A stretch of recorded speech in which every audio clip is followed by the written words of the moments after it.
Hello and welcome back to my channel, and welcome to another Let's Talk About. Is that what we decided we were calling it? Let's Talk About? I think so, yeah. Another Let's Talk About featuring the lovely Caroline, Mrs. M. Who's more lovely than she was half an hour ago. So Caroline and I agreed that we would record this morning, and I, in my whatever goes on in here, fabricated that we had said 9 a.m. I had it firmly set in my mind that we had said we would do it at 9 a.m. to the point where I was rushing around in a frenzy trying to be ready for 9 a.m. And I was at Tesco's. Slightly late when I sent the link across to Caroline and got a message back saying, "Oh, good God, did we say a time? I'm not ready." Apparently, I'd made that up. We had not said 9 a.m. Yeah. And I was also covering my ass because not only I knew we hadn't set a time, but I'd just completely forgotten anyway. So yeah, Two menopausal women trying to make an arrangement. We're doing well between us. So today's subject matter is, am I turning into my mother? And it is supposed to be a somewhat tongue-in-cheek, light-hearted approach to the subject. And the reason I'm saying that is because Caroline's had at least one reply to her post. I completely forgot to put the post up, which proves that I am indeed turning into my mother. But Caroline's had at least one response saying that this is somewhat triggering for that person as they had lost their mother some time ago. So I think we want to just kind of open by saying that if this is an emotive subject for you, we are sorry if it upsets you, but we are here to approach this in a light-hearted way. Yes, absolutely. Yes, it's more of a light-hearted discussion than a deeper, meaningful picking apart relationships with our loved ones. Yeah. So Caroline remembered to put the post up. I did not. So we've got two responses on both Caroline's Instagram and Caroline's YouTube post. And I'm going to cover the ones that are on the YouTube post. Caroline's going to cover the ones that are on the Instagram post. Would you like to kick off, Caroline? Are you organised enough to start? Well, should we talk about whether we're turning into our mothers first? I think I am. I didn't expect it because I have always felt all my life that my mother and I are very, very different personalities. So I didn't expect that I would evolve into her. But I think most people do. I think most people... One thing physically, I've noticed a couple of physical things, is that my mother does this. So she sits with her thumbs tucked in. It's not a fist. It's not, but I think it's a stress response. So she sits with her thumbs tucked in. And I noticed myself doing that many, many years ago. A recent one, though, is she also sits like this. And I've noticed myself doing that as well. So that's a physical characteristic that I picked up from my mother. This kind of almost squirrely stance. This kind of like... I think that is almost like a genetic thing. It's not something that you've learned. It's just genetic. I remember meeting my dad's brother for the first time for many, many years, who lived in Canada at my grandmother's funeral. And I hadn't seen him since I was a small child. And then my grandmother died maybe when I was like 25, something like that. And I was absolutely transfixed by my dad's brother. Not only did he look like him, they were quite similar looking, but his mannerisms, his figures of speech, the way the turn of phrase, almost so like my dad, considering they'd lived on different continents for years and years and years. Yeah, it's. I think genetics is a strong thing. So perhaps this is in my DNA somewhere, or this maybe it's in the DNA, and I can't shift it. And maybe Natalie will start. It'd be interesting to see, does it get diluted down the DNA? As obviously, because you don't have children with your own family members, you dilute the.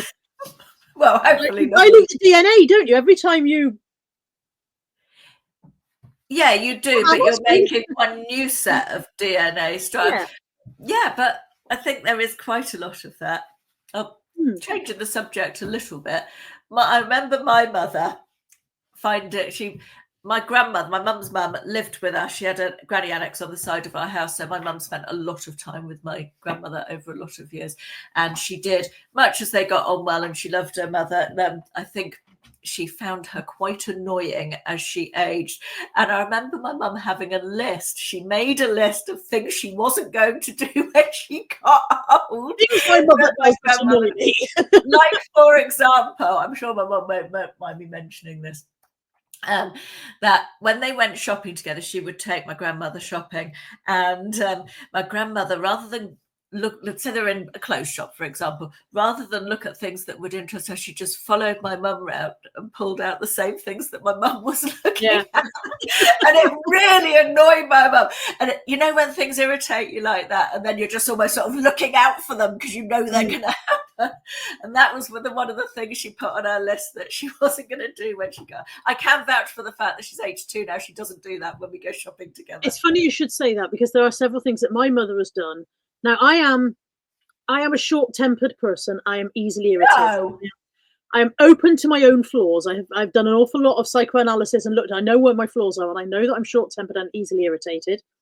And I think it is a known thing that perhaps our mothers are at one of the easiest people to irritate us. You know what I mean? I think that's quite a common thing. And I have been with Natalie before and said to Natalie, if I ever start doing that, you can have me put down. One of the things my mum does is she puffs. Now, she's always been asthmatic. Her whole life she's been chronic asthmatic, and she has COPD. And one of the coping mechanisms for her asthma or a COPD, if she's felt a bit overwhelmed, is she puffs. So she... Now I am absolutely fine with that when I can see that she is struggling with her breathing. But it has also become a little bit habitual with her. And so sometimes she will begin to puff randomly out of the blue for what I can apparently see no reason for. And when she does it, Natalie and I will both sort of catch each other's eye and go, why is she puffing? She's sitting there watching Heartbeat. She hasn't moved out of the chair. Why has she suddenly started puffing like Thomas the Tank Engine? And that's something I'm looking out for in myself. Will I start puffing? Will I don't have asthma or COPD, so it's not my coping mechanism, but will I randomly start puffing at some point? I found myself turning into my mother recently when Will came home to stay for a month or so. And I remember as a student, I was maybe 19 or 20, coming home for the holidays with some friends from Polytechnic. And we were sitting out in the garden, and we'd had a coffee, and we'd finished the coffee and the cups were empty. And my mother said, Caroline, can you go and put those cups in the dishwasher? And I just thought that was so unreasonable that we hadn't even got up from the table, for goodness sake. Why are they bothering you? I imagine now, looking back, that we had left used crockery all over the house, a trail in our wake, if you like, and she was just at the end of her tether at that moment. And recently, when Will was home for a month, I reflected back on that day, and I thought, I know how she felt. Yeah. Everywhere you are, there is mess. Exactly. Yeah. But I remember thinking, gosh, she's so why is she bothered? Why it's only one cup, you know? Yeah. But it was just the cup that broke this camel's back, I think.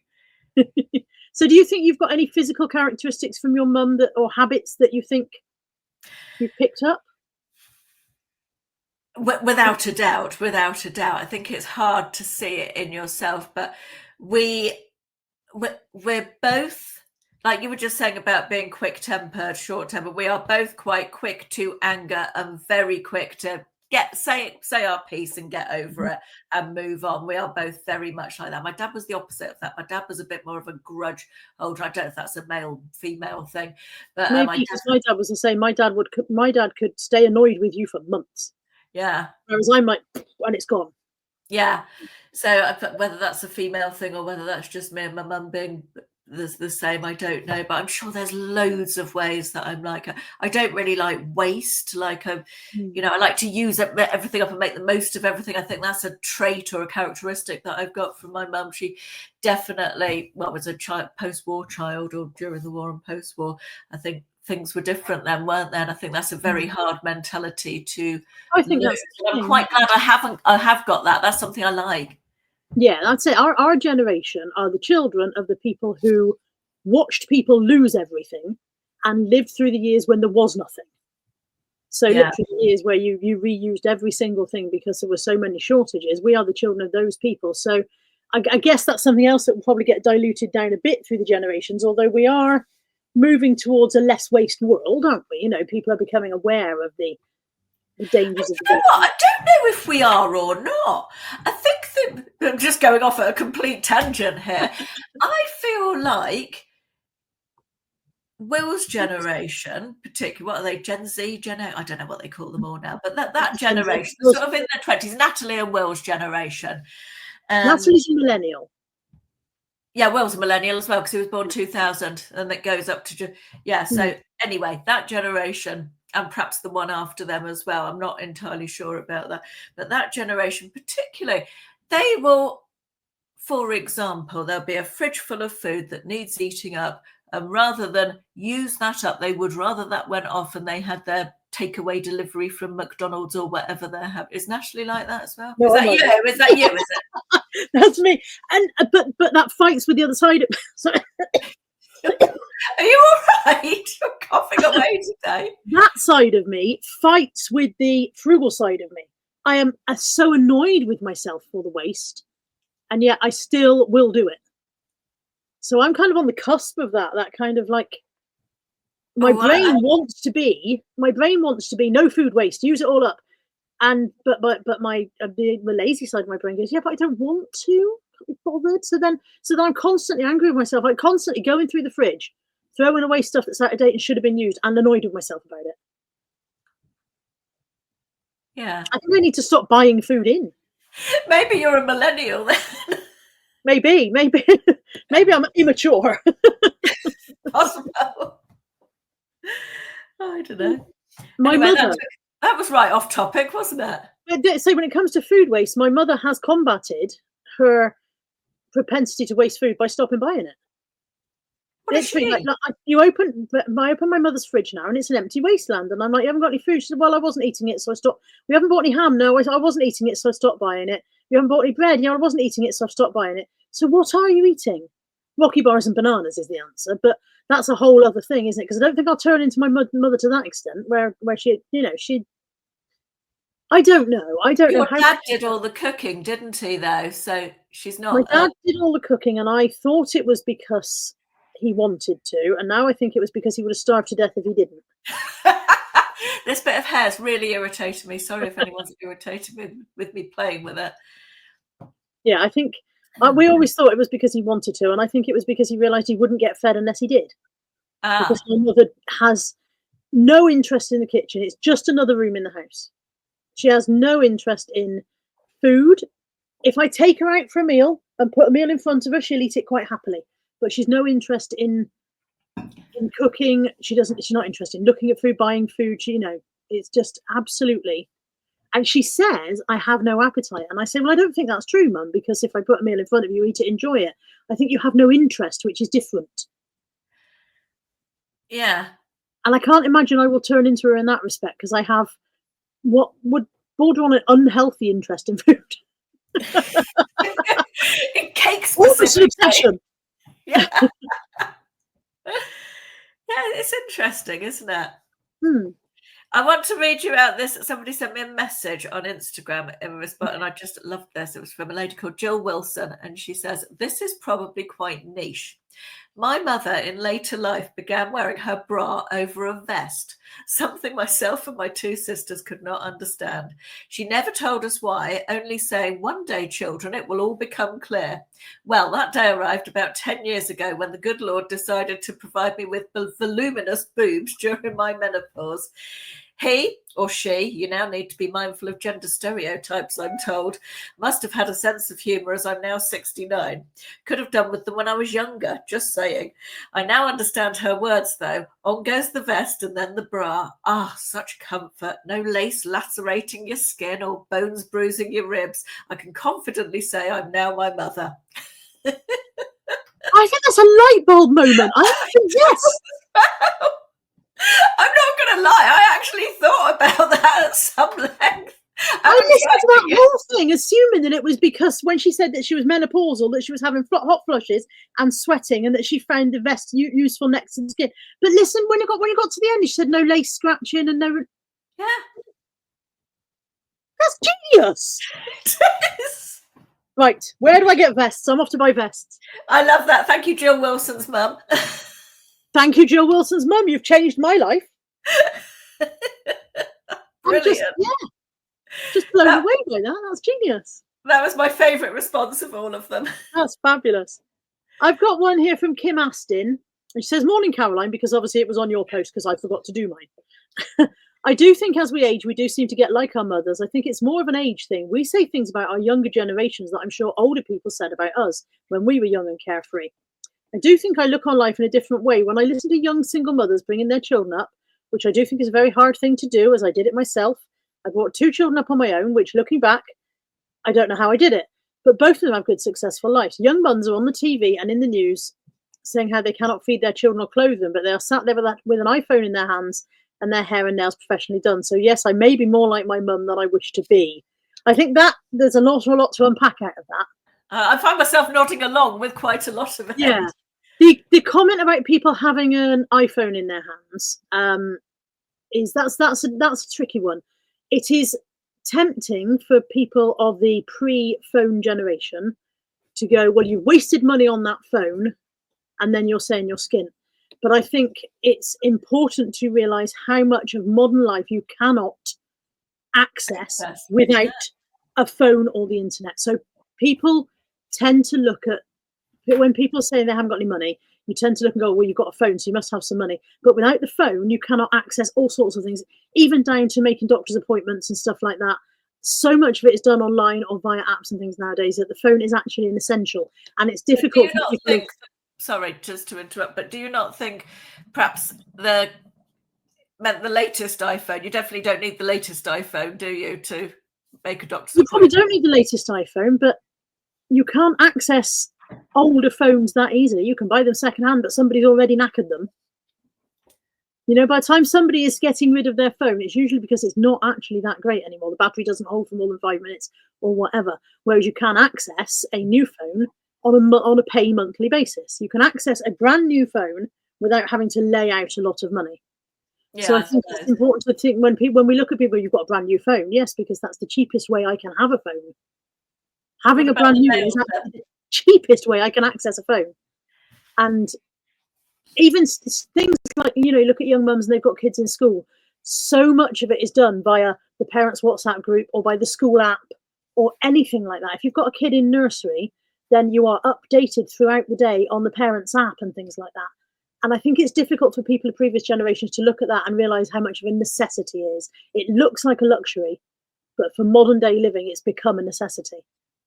That is entirely not relevant to the subject matter, I think. But I do think what Kim's saying is that maybe she listened to her mum criticizing younger generations and thought, "Oh, I'll never be like that," and has now found herself feeling that way, you know? Yeah, I don't disagree with her. I think a lot of it, I do look at these people. A lot of people say with their nails done, saying they haven't got any money. I do agree with that. I think that having your nails done, whilst it might seem like a essential these days, I think it's important to remember again that having your nails done doesn't necessarily mean going into a salon and paying money. People do their own nails at home. You can get really, really good press-on nails that look like you've been to a salon. So what I'm saying is don't assume when you look at someone and go, "Well, she's got really nice hair and nails," that she's paid a lot of money for them. It's not necessarily true. People can style their own hair in ways that I cannot manage. You know? It's not always straight out of a salon. No, not always. Yeah, I think the tendency to look on younger generations, and I feel like my mother when I say things like, "Well, that policeman, he was about 7. How is he old enough to be a policeman?" Yeah, are you sure you're a doctor? You don't look old enough. Well, does your mother even know you're out? Yeah. Sorry, I'm scrolling through these comments. Have you got anything you want to bring while I'm looking for the next one? What Julie loves, who has a YouTube channel, she says, "I actively avoid it. My mum was old at 50. That's another interesting one because I think my mother was old before her time. I look back at my mum age when my parents had a shop, and when they left the shop, my mother was 43. And she effectively retired from working at that point. My dad was older than my mum. There was 13-year age gap between us. So my dad was 56. And when they came out of the shop, he was physically exhausted. He'd been very, very physically active while they ran the shop. But when they came out of the shop, he was physically exhausted, and he didn't go back into work. They went on to benefits, and my mother went on to benefits with him. and didn't look for work and didn't go back into work. And she considered that she had retired. It's a moot point because we've discussed it in the past and we cannot come to a place where we agree on what happened at that point. But she was very old. At 43, she thought and behaved and acted like a retired person of 63. And when I look back now, 43 is nothing. That's it. When I look back now and realise that she was only 43 then, my mind is blown by how old she was at 43. Here I am at 52 and I don't feel anywhere near as old. And in everything from her fashion sense, her habits, her behaviour, and everything, she was an older person. You know, they talk about, oh, she's an old person in a young person's body, and I think that's how it was. Admittedly, her health issues never meant that she never felt like she had a particularly young person's body. But she's always had an old outlook. She's always had an old mindset. And even now, she's 77, and she will say, people my age don't blah, blah, blah. And she'll be talking about things like the internet or cash points. People my age don't understand those things. And I'm like, Mum, people your age invented them. Cash points have been around since before me. Cash points aren't new. So she's always had this very much older person's outlook. And she's let the world rush past her. So. Yeah, my mum has definitely aged in the last couple of years. Not physically so much. I mean, touch wood, touch my head. She's great, but she does have she's very interested and engaged with the world. She's interested in, I don't know, what's in fashion and new films that are coming out, and she has a good social life, and I think that does help keep you young. Where your mum's quite happy at home, isn't she? I think she has none of those interests. She doesn't want to engage with the world. She certainly isn't interested in fashion in any possible imagination of the phrase. She'll watch on television. She's watching Heartbeat for about the 18th time round now. And I think in her mind, that's where she is. I think she's in 1960 or something. But then when I think about the fact that she was a child of the 60s, a teenager of the 60s, she must have been old then. Because she didn't seem to live this flower power hippie life like that we hear about. I think she's always been an old head on young shoulders. Yeah, I suppose we go to our comfort zone, don't we, to a certain extent. I don't know. I think this is the kind of thing that makes me not want to turn into my mother. The refusal to move with the times is frustrating. Yes, I can see that. Yes, I will. Yes, that would. I don't want to be my mother. I don't want to be my mum. Interestingly, sorry, were you about to say something? No, carry on. I was going to say, interestingly, if my mother thought she was turning into her mother, she would be horrified. Really? I think she spent a long time in her life trying not to become her mother. Now, I had an okay relationship with my gran. She was actually probably far more like me as a person. Short-tempered, quick to be irritated, blunt, outspoken, not very popular. But I also saw the other side of her that slaved constantly for other people. That she was, if somebody needed something, she would be there doing it. She was a staunch member of her church. She was Catholic and she was a staunch member of her Catholic church, but she was also very much out there doing stuff for the people of the church, the older people. She was constantly taking someone there shopping or bringing their laundry home and doing it for them or whatever. She didn't drive, so she wasn't taking people to appointments, but she was very much a giving member of her community. And my mother doesn't see that. My mother doesn't see that was there. If anything, my mother thinks it was my grandmother storing up riches for herself in heaven by doing that. And I don't think it was. I think my gran just saw what needed to be done and went and did it. Yeah, that's a weird way to look at it. Yeah. Comment from Mrs. Godfrey here on Instagram. It says, I try daily to be like my mum, trying to keep those old sayings. I miss her tremendously. I think it's nice that someone's trying to be like their mum, because I think, let's say, a lot of us are out there trying not to become our mothers. So it's really nice that somebody's trying to become their mother. Yeah, But I do know what she says about all the old sayings. My grandmother used to say when she owed my mum money for shopping or whatever, or my mum owed her money, and they'd settle up, whoever owed who, whatever it was. And then my grandmother would say, right, we're all square now. And mum and I still say that to each other as a bit of a joke, and it yeah, reminds us of her. So I my think mum it's says, "Shall we go up the road?" It doesn't matter where we're going. It doesn't matter whether going down the road, round the corner. She always says, "Right, should we go up the road then?" Always. You ready? Should we go up the road? and you'll probably find yourself saying that to Natalie after she's Yeah, gone, and it yeah. reminds you of her. Yeah. I've got one from Jane Signage, which is another nice one. She says, "Hi, Caroline. I've definitely had moments where I've realised that I've said things my mum used to say. I say used to, she is still with us, but has dementia and is practically non-verbal now, so it's a bit bittersweet.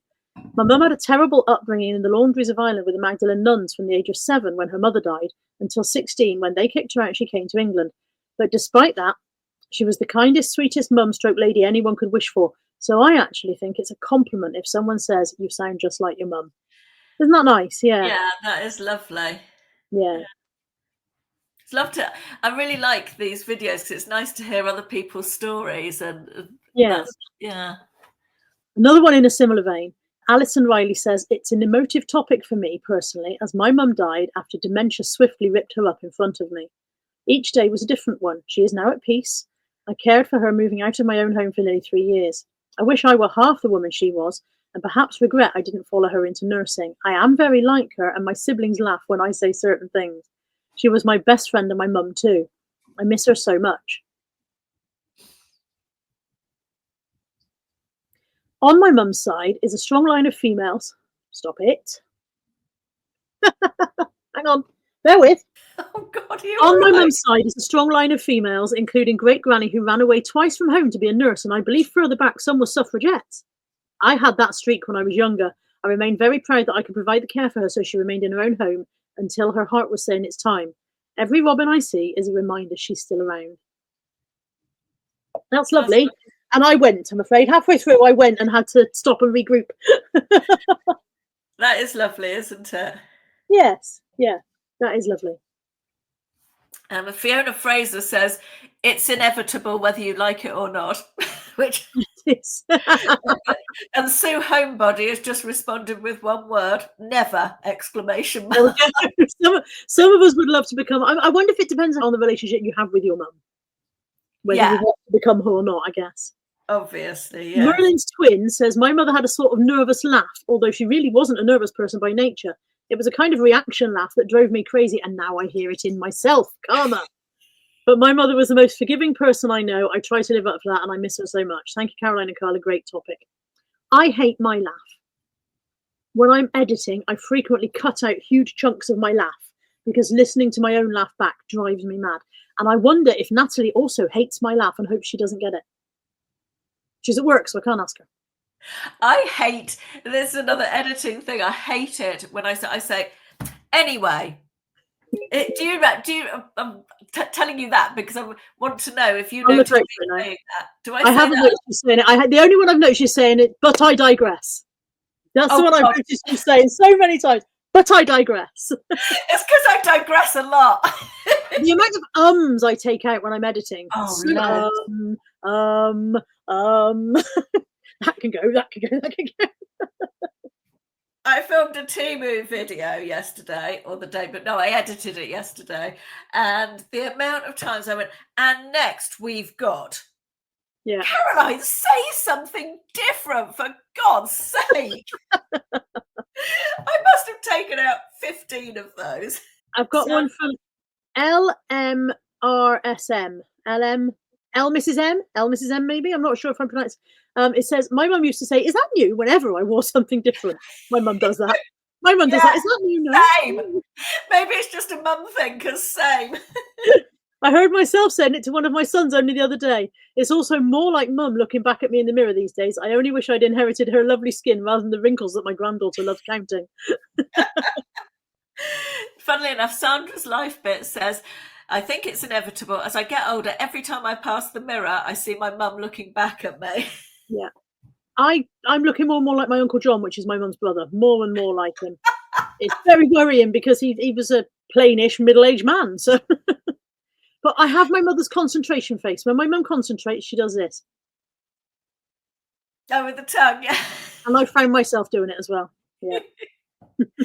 I've never I mean, people did say when I was a child that I looked like my mum. I certainly look more like my mum than my dad, I think. But, since I've lost weight, I've seen in my face, just as somebody said, you know, when they go past the mirror, they, "Oh, my Mm, mum." Since I've lost weight in my face, I've definitely noticed that I look more like her, yeah. I Yeah. think. This one made me laugh. Tom and Sue Harris, I assume, says, "Yes, I have, and my husband tells me frequently." Nanny Jew says it's worse. I'm becoming my grandmother. I've just said I think I'm mine. Both my mum and Nan were very smart, stylish, and loved dressing up. But when I look in the mirror, I see them both. I'm 70 in 2 weeks' time, going on a bucket list. TA to NYC on the QM2. TA to I know NYC is New York City. What's TA? Transatlantic. Transatlantic. Thank you. Transatlantic to New York City on QM2. I think I'm 40. Really, I'm not sure where the time has gone. Who said that? Nanny Jude. Oh, right. Kate Barnes says, "One step further is when your adult daughters start acting like they are my mum." Yeah. I don't have that problem because I haven't got a daughter, but perhaps you do. Does Natalie mum you? A little bit. Yeah. Yeah. Yeah. She does. Hair Fleek. I love that. Hair Fleek of the Gestapo. Hair Fleek says, sorry, if that's a phrase that's gone over the heads of some people and they wonder what we're talking about. There was a program called Allo Allo, and there was a character in it called Hair Fleek. I've been told by my adult daughter It was that a comedy program. it was a comedy. Yeah. I've been told by my adult daughter that the way I give a disapproving sideways glance is just like my late mother did. My adult son says I picked up some of his nana's sayings, and then I stop and realise and think, oh no, I've turned into my mum, and I swore I never would. That's from Jill Hair Fleek. Faye T. Lee says, sorry, yeah, even hand gestures and facial expressions, I see those on my sister as well. Is it really bad though? No, we definitely weren't suggesting that it was bad at all. No, It was it's purely a interesting. Very discussion. interesting how Yeah. how genetic stuff has gone down the line. This one made me laugh. Kim Gale says, "When I find myself looking in the mirror and pulling up the skin on my face, my mum." Oh, I do that. You and I were doing that last time we were Yeah. together. Well, one side of my face droops more than the other. I think most people's do. And I don't know when it started, but it annoys me. So I'm constantly trying to get the two up to the same point for starters. My eyebrows are like that. Look, I've got one that's naturally much. Yeah. Doesn't It's look my, so it's my mouth. One side of my face droops more. To the point where I thought to myself, have I had a minor stroke at some point? And one side of my Bell's face. palsy. Yeah. Don't think I have. Don't think I have. I think it's just the way my fat has fallen. Alison Priest said, "I would be proud to become my mum. She's inspiring and puts her family first." That's lovely, isn't it? Yeah. Amanda M has said, "Hi Caroline, I have certainly uttered a phrase or two that come directly from my mother, and I recoil in horror when I do. In the main, I embrace this more outspoken, cynical me. I think we do alter a little as we age. Is becoming more judgmental of things younger generations do part of becoming older? I find myself doing it and then try to reason with myself not to cast judgment on people. I find myself slightly less tolerant of people, and again, I wish I wasn't. Conversely, I've become more tolerant of other things as I've progressed in age." Yeah, I think your outlook changes definitely as you age. My political views are different to how they were when I was younger. I'm not going to tell you what they are because, oh my God, let's not get that box of snakes open. But my political views change. I think when I was younger, I was quite idealistic and I saw things in very I think that's normal, isn't it? Yeah, Black and white. it's a lovely world and everyone can live here happily together and love it. And as you get older, you realise why it doesn't work quite so well. I have a far more open to people's differences outlook than my mother does. My mother is very set in her ways about what is and what isn't and what should and shouldn't be. Yeah. And I am far more open to the idea of, but if it isn't hurting you, mum, let them get on with it. So I would hope that I won't turn into her to that extent. But then I think her views are coloured by her faith. And I am walking so carefully through this conversation. Is it the type of thing that you start saying and you think, perhaps I ought not to be saying this on the internet? I am tiptoeing through this minefield of a conversation because I'm not here to upset or offend anyone. But I think my mother, having already had an old head on young shoulders when she was younger, now has an older head on old shoulders and struggles very much with some of the modern ways of the world. And I hope that I don't become less tolerant as I grow older. Did I get through that alive, do you think? Yes, I think so. But no, I'm sure there'll be somebody who's decided to unfollow on the basis of that, Carla. I expect so, yeah. I'm unfollowing because you said your mum's not very tolerant. Oh dear, sorry. I like this one. Julie Eaton says, I still use lots of my Brummy mother's sayings, even though no one here in Australia understands me. I love the idea of just an entire continent going, what is she on about? Yeah. And the Princess Adventure says that the thing she does like her mum is shouting, can you pack it in? Aston J says, I'm like her in that I always want to look well put together and I like a tidy house. My husband tells me I'm like her when I want to get my own way over something. I'm sure he's wrong. I think actually that would be an interesting question to ask Ashley if he thinks I'm like my mother. It would, yeah. Is he home? No, it's work. And he probably wouldn't tell the truth. If he was in the other room and he'd listened to all of this, he wouldn't dare say, would he? Yeah, we should have got him to just record a little video clip of him saying whether he thought, and then not show you it beforehand. Yeah, Anne Martin says, oh yes, I'm definitely becoming like my mum. Her favourite saying was, how much? I find myself saying and thinking it all the time now. I'm lucky enough to still have my mum. In a couple of weeks, she'll be 101. Wow. Congratulations, Mrs. Anne Martin Senior. I don't know whether she is Mrs. Martin or whether she's Mrs. somebody else, but well done, Anne Martin's mum, on making it to 101. That's amazing. Quite impressive. My gran made it to 103. My great gran made it to 103. But I can't imagine the rest of us are going to have the luck of following in her footsteps with that. I tell you what, that was a good age in those days as well. I don't know what year she died, but that was... Died in 2003. She was born the same year as the Queen Mother, and she died in 2003. Wow. And she outlived three. She had 4 children and outlived 3 of them. So she had a son who died. Yeah, a son who died in childhood, and then another son was lost in the Second World War.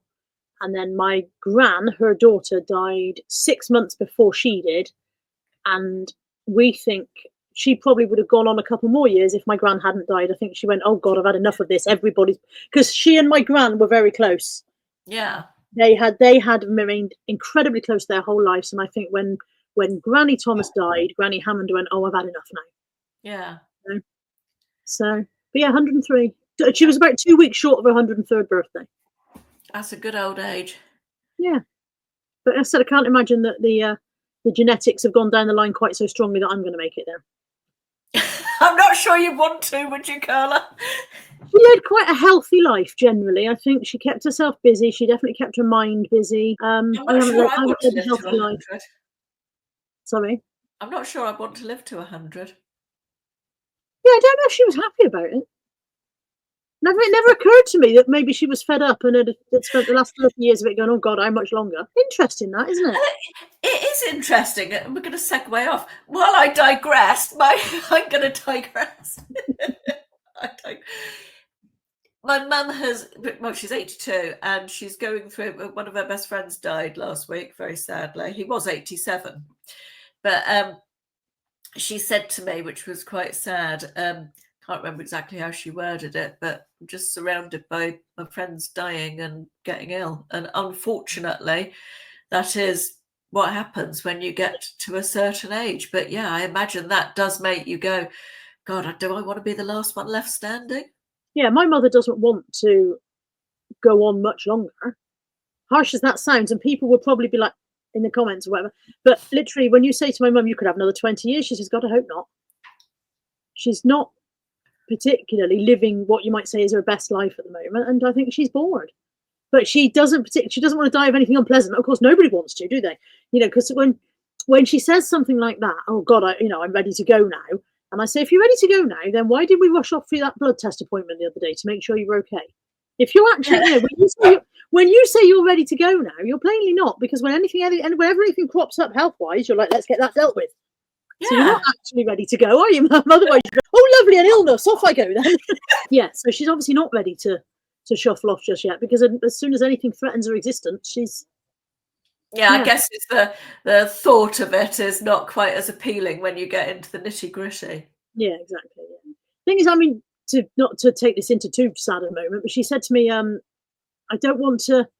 I don't want you to find me. I don't want you to come here one day to visit and find that I've gone." And I said to her at the time, "Mum, if I come one morning and find that you've gone in your sleep, that is the perfect way. I want you to go to bed one night and go, I must wash those tea towels tomorrow, go to sleep and not wake Yeah, up. That's perfect. I don't want to come and find you fallen over and stuck down the side of the fridge or something. I don't want that. But if I find that you've gone in your sleep, that's perfect. That's the ideal exit, isn't absolutely, yeah. I mean, the way your dad died in hospital, the way it? my dad died, the long, slow, lingering dementia in a care home, you know, Absolutely. you wouldn't wish that on anybody, you know, going in your sleep would just be Yeah. the pinnacle of perfect, wouldn't it? Yeah. Yeah. I said to her that, whilst I won't enjoy finding that you've gone, No. I will enjoy knowing that's how you went. I don't think enjoy is the right word. Yeah. It would be comforting. Yes, I will It be would be a comforted to know that that's how you went, that you just went to sleep and passed away rather than anything absolutely. unpleasant, you know? That's all any of us can hope for, really, isn't it? Indeed it is. And on that The other note, one, the other one is have you when got a people. nice light-hearted one to finish with? Let's find a light-hearted one to finish on since we've put this note of. Where are we?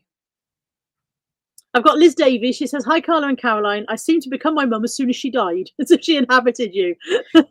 The funniest thing will be when my two daughters start to become me. Lol, what a laugh I will have then, Liz."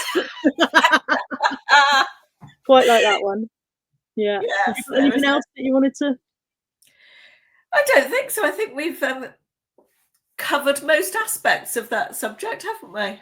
I think so. If we didn't get to your comment, then again, please don't be disheartened. Do please comment on future ones because we do try and get round to them. There's an awful lot of comments sometimes, so Yes, but we do appreciate them all, and we we try and do. do a selection of ones that, you know, get all the views across. Yeah, and if you've put more than one comment on and none of your comments have ever been read out, please don't start to feel victimised because we can't remember which ones we did last time and who we done next time, who we're doing next time. There's no Change, selection process. changing the subject very slightly. A couple of people have asked if we do one of these live Okay. because they would like to be able to join in the chat during the. Yeah, I'm open to the idea of that if you are. Yeah.